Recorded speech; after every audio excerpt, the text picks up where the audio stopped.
सुरुवातीला भाजपाकडून आणि नंतर शिवसेना उद्धव बाळासाहेब ठाकरे पक्षाकडून ऑफर असताना सुद्धा विशाल पाटील यांनी ती ऑफर धुडकावून लावली. मात्र काँग्रेसचे एकनिष्ठ असणाऱ्या विशाल पाटलांबद्दल जाणीवपूर्वक अपप्रचार पसरवला जातोय. लोकसभेची उमेदवारी आणि नंतर राज्यसभेची खासदारकीची ऑफर नाकारणारे विशाल पाटील हे कट्टर काँग्रेसचे नेते आहेत. विरोधकांना त्यांचा पराभव डोळ्यासमोर दिसत असल्यामुळेच विशाल पाटील यांच्याविषयी ते अपप्रचार करतात. उलट उद्धव ठाकरे आणि शरद पवार हेच निवडणुकीनंतर भाजपकडे जातील अशी प्रतिक्रिया काँग्रेसचे ज्येष्ठ नेते अय्याज नायकवडी यांनी दिली. मिरजमध्ये अय्याज नायकवडी हे प्रसार माध्यमांशी बोलत होते.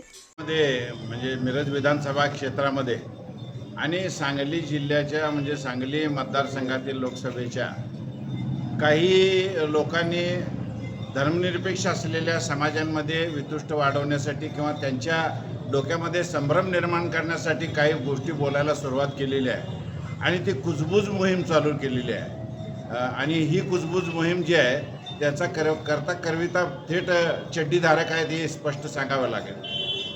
विषय असा आहे की विशाल पाटील हे अपक्ष निवडून आले तर भाजपमध्ये जातील असं काही जावई शोध यांनी लावलेला आहे. तर त्या संदर्भामध्ये खुलासा असा की सगळ्यात पहिल्यांदा आम्हाला त्यांच्याकडून लोकसभेची उमेदवारी लढवण्यासाठी सुद्धा ऑफर होती. त्यानंतर अशाच थोड्या कालखंडानंतर ज्यावेळेला काँग्रेसकडून हे शिवसेनेला तिकीट दिलं गेलं त्यावेळेला मशाल चिन्हावर सुद्धा लढण्यासाठी त्यांना ऑफर दिली गेलेली होती. असे सगळे ऑफर धुडकावले. त्यानंतर आणखी महाआघाडीमध्ये सुद्धा त्यांना राज्यसभेची सीट देतो तुम्ही थांबा म्हणून सांगितलं होतं.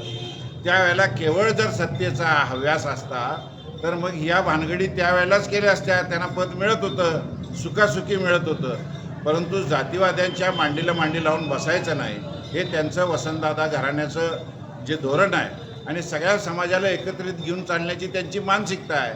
आता ओबीसी संघटना ही कधी काही खूप तर अस्तित्वात होती, परंतु हाफिज भाई नंतर आता त्यांचं तिकीट मिळालं त्यानंतर फार काय त्याचं अस्तित्व आहे असं नाही.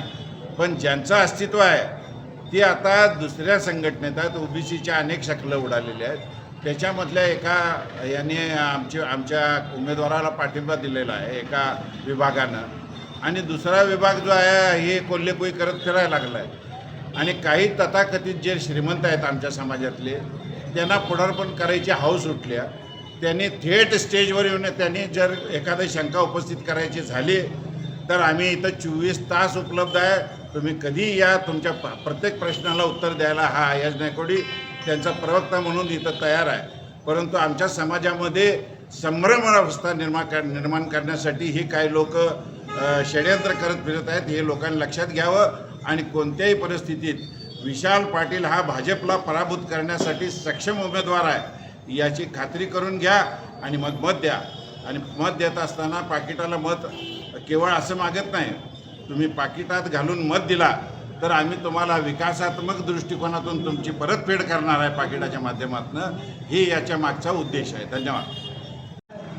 जर त्यांना खूप काळजी लागली असेल धर्मनिरपेक्ष आघाडी सत्तेवर येण्याची तर माझी सगळ्यात मोठी शंका आहे आणि ओपन व्यासपीठावर शंका आहे की भविष्य काळामध्ये ज्या वेळेला काँग्रेस आणि भाजप यांच्यामध्ये सत्तेची रस्सीखेच चालू होईल त्यावेळेला ही उद्धव ठाकरेची शिवसेना आणि शरद पवार गट हे शेवटपर्यंत काँग्रेसबरोबर राहतील का नाही याची आम्हाला शंका आहे. त्यामुळं हे आमच्यावर जे शंका उपस्थित करायला लागलेत त्यांना माझा प्रतिप्रश्न आहे की तुम्ही 10-20 जे काय निवडून येतील ते घेऊन पळून भाजपमध्ये गेला तर त्याचं काय करायचं ते पहिलं सांगा, मग आम्ही आमचं उत्तर देतो. आमचं उत्तर स्पष्ट झालेलं आहे. पण हे 10-20 लोक जे खासदार तुमचे निवडून येतील 5-10 काही येतील ते घेऊन तुम्ही परत भाजपकडे जाणार नाही याची पहिला खात्री कोण देणार याचंही उत्तर त्यांनी द्यावं. दिवसभरातील घडामोडींचा आढावा घेण्यासाठी पाहत रहा N24 मराठी न्यूज चॅनल.